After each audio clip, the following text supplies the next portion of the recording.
Alright folks, we're back, and as you remember we were talking about quantum numbers in our last video.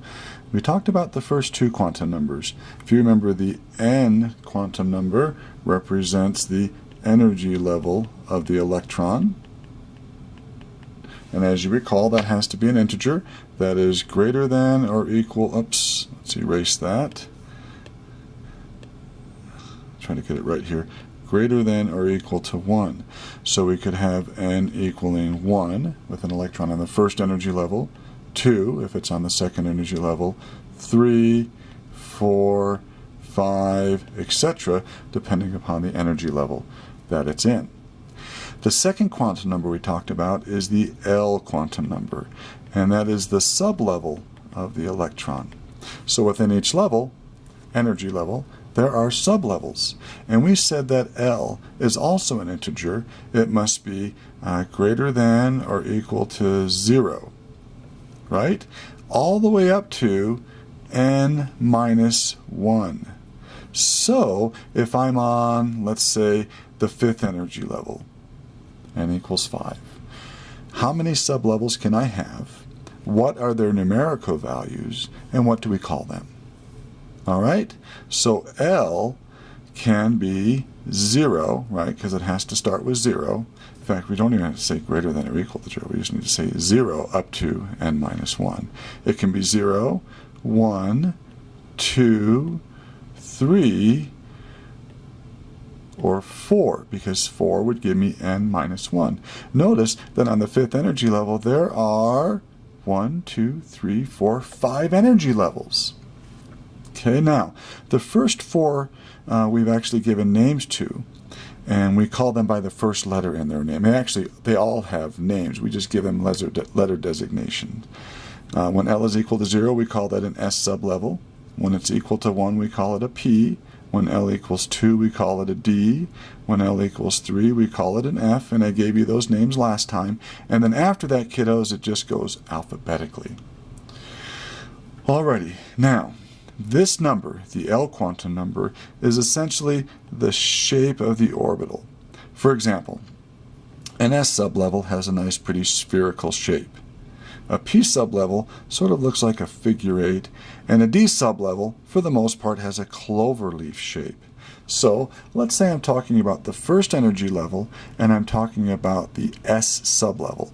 Remember, S in that case would be equal to 0. So it would have a nice, pretty spherical shape. This is an XYZ coordinate axis. We're looking at this in 3 dimensions.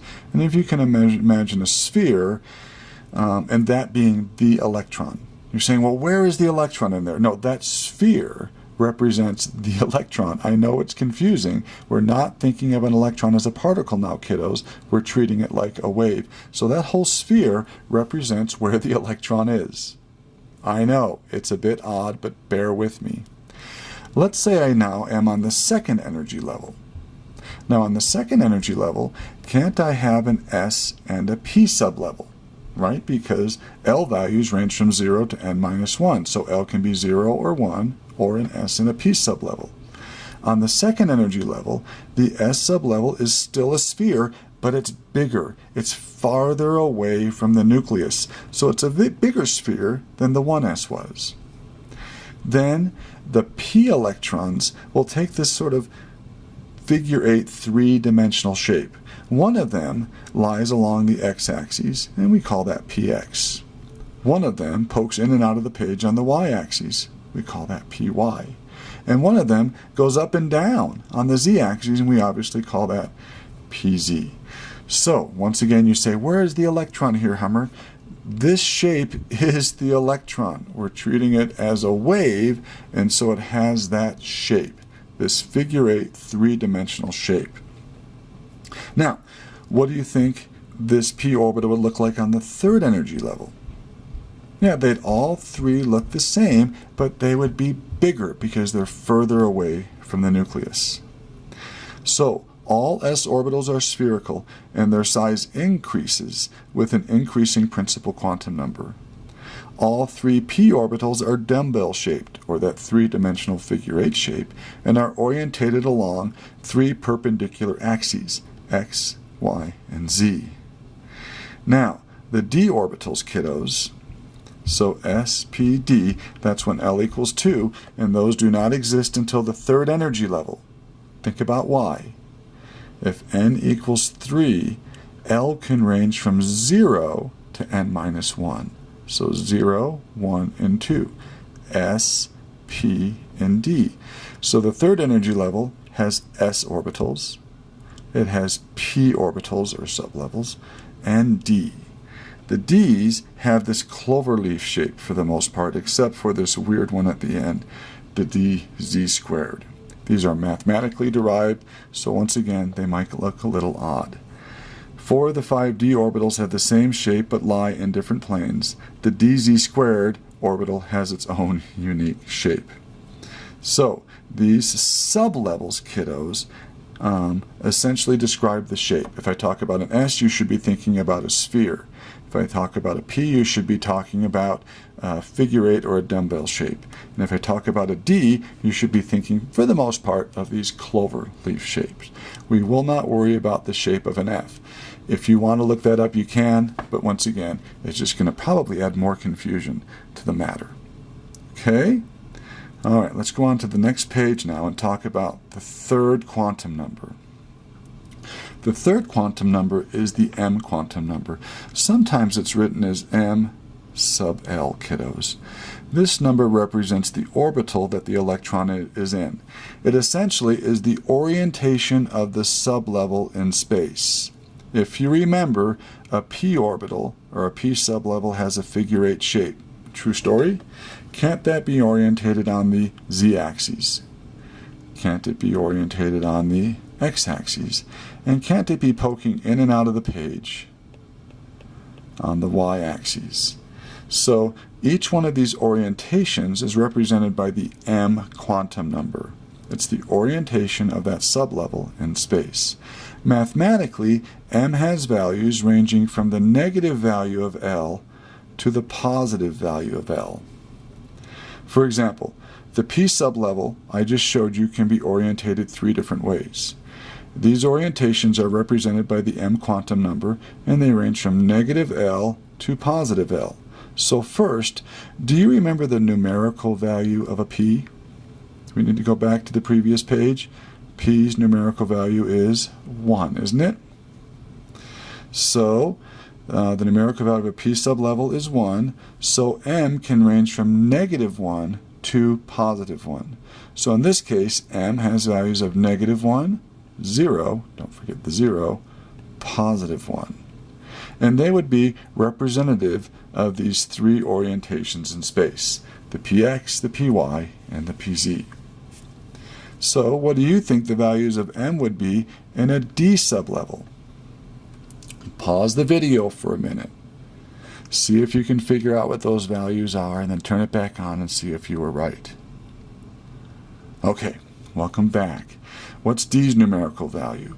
Well, D's numerical value, if you remember, is 2, right? L equals 2 for a D sublevel. So if L equals 2, remember, M can range from negative to positive L. Negative 2, negative 1, 0, positive 1, and positive 2. I can have 1, 2, 3, 4, 5 d orbitals.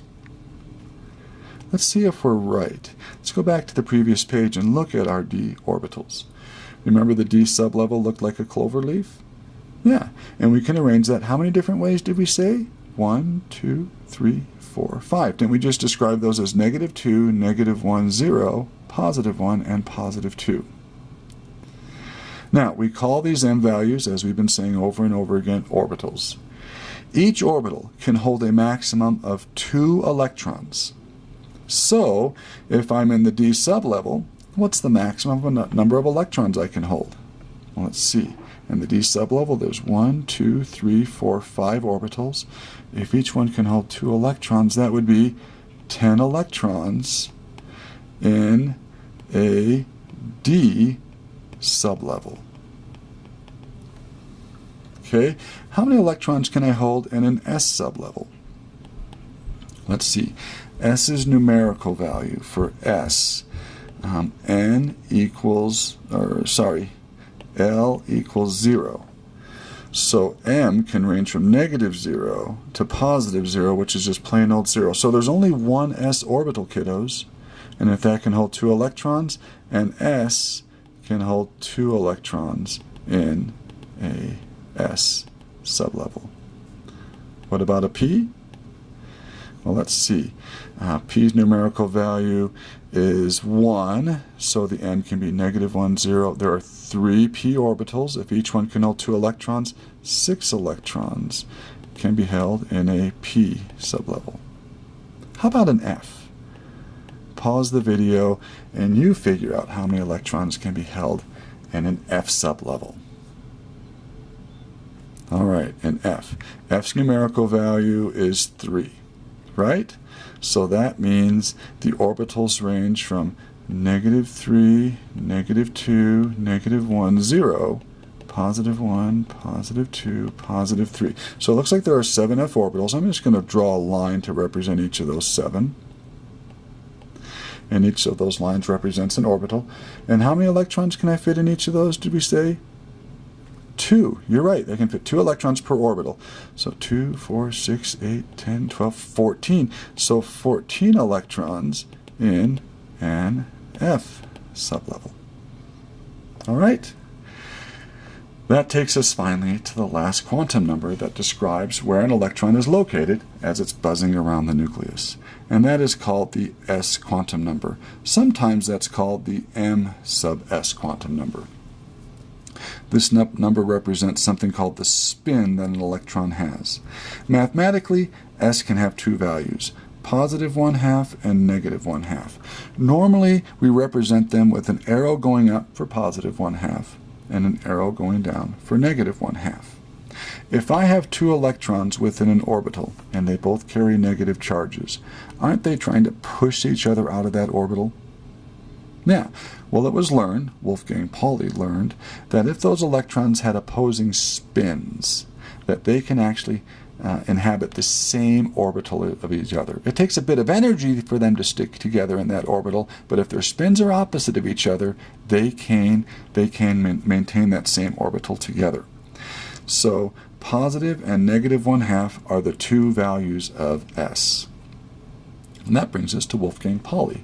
He's the guy who introduced that 4th quantum number, described as the electron spin.